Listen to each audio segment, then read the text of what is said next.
Did you know that 70% of Americans don't know their basic constitutional rights? And that lack of knowledge could cost you thousands of dollars or even your freedom. Stay tuned, because today I'm breaking down the 5 most important rights that every American should know.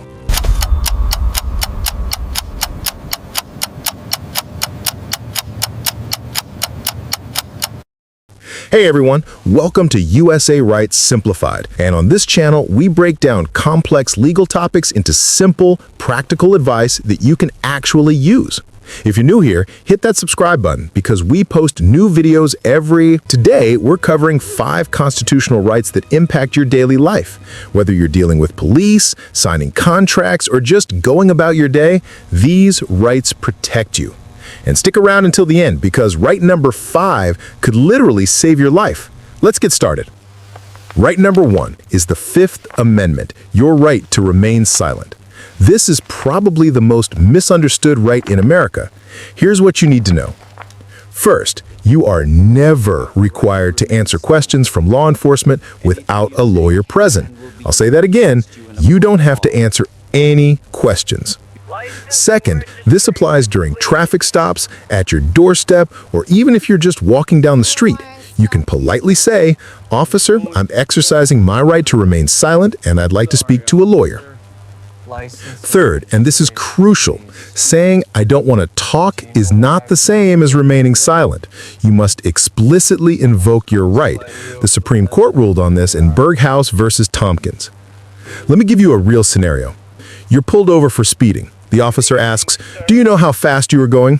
Many people admit they were speeding, thinking, "Honesty will help you." Wrong. You just gave them evidence against you. Instead, you can say, "I'd prefer not to answer questions, officer."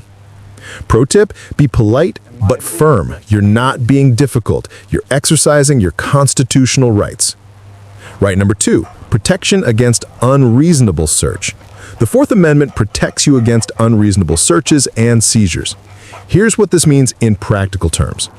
Police need a warrant to search your home, car, or belongings, with some exceptions. Those exceptions include: 1, if they have probable cause, like smelling drugs or seeing illegal items in plain view. 2, if you give them consent. Never, ever consent to a search. Even if you have nothing to hide, don't consent. Make them get a warrant. 3, during an arrest, they can search you and the immediate area. Let's talk about traffic stops. If an officer asks to search your car, you can say, "I do not consent to searches." If they search anyway, don't physically resist, but make it clear you don't consent. This protects you in court later. At your front door, unless they have a warrant, you don't have to let police inside your home. You can step outside and close the door behind you to talk. Important, don't lie, don't run, and don't physically resist. Simply assert your rights calmly. Right number 3, right to an attorney. This right comes from the 6th Amendment, your right to legal counsel. This right kicks in when you're accused of a crime. Here's what you need to know. If you can't afford an attorney, the court must provide one for free, a public defender. Don't let anyone tell you that you're not entitled to representation. You should invoke this right immediately if you're arrested or detained. Say clearly, "I want a lawyer." Then stop talking. All questioning must stop at that point. Miranda rights. You've heard Miranda rights in movies. You have the right to remain silent. Anything you say can and will be used against you in a court of law. You have the right to an attorney.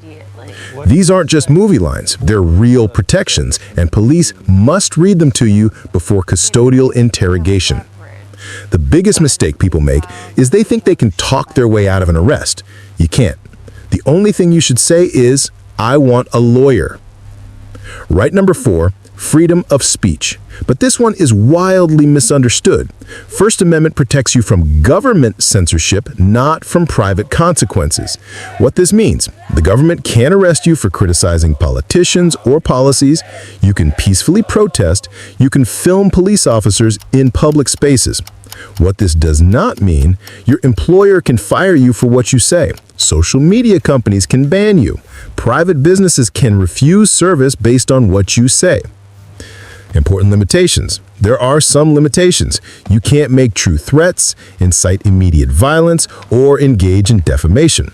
The classic example is you can't yell fire in a crowded theater when there's no fire. Practical application.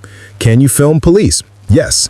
The Supreme Court has consistently ruled that you have a First Amendment right to record police officers performing their duties in public, but stay at a safe distance and don't interfere. And finally, right number 5, and this is the one that could save your life, due process under the 5th and 14th Amendments. Due process means the government cannot take away your life, liberty, or property without following proper legal procedures.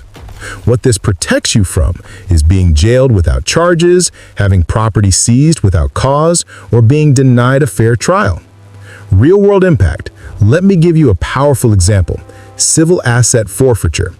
Police can seize your cash, car, or property if they suspect it's connected to a crime, even without charging you. But due process requires they prove it in court. You have the right to fight back. Another example, you have the right to a speedy trial. If the government delays your case unreasonably, charges can be dismissed. Why this matters most? This right is your shield against government overreach. It's why we have trials, why evidence must be presented, and why you're innocent until proven guilty. Let's recap quickly. 1. You have the right to remain silent. Use it. 2. Protect against unreasonable searches. Never consent. 3. Always ask for a lawyer if arrested. 4. Free speech protects you from government, not private consequences. And 5. Due process means the government must follow the rules. If you found this helpful, give this video a thumbs up and subscribe to USA Rights Simplified for more practical legal knowledge. Drop a comment below telling me which right surprised you most, or if there's a legal topic you want me to cover next. Important disclaimer. Before we go, important disclaimer. I'm providing educational information, not legal advice. Every legal situation is unique, and if you're facing actual legal issues, you should consult with a licensed attorney in your jurisdiction. Laws vary by state, and this video provides general information about federal constitutional rights. Thanks for watching USA Rights Simplified. Remember, knowing your rights is the first step to protecting them. I'll see you in the next video. Stay informed, stay protected.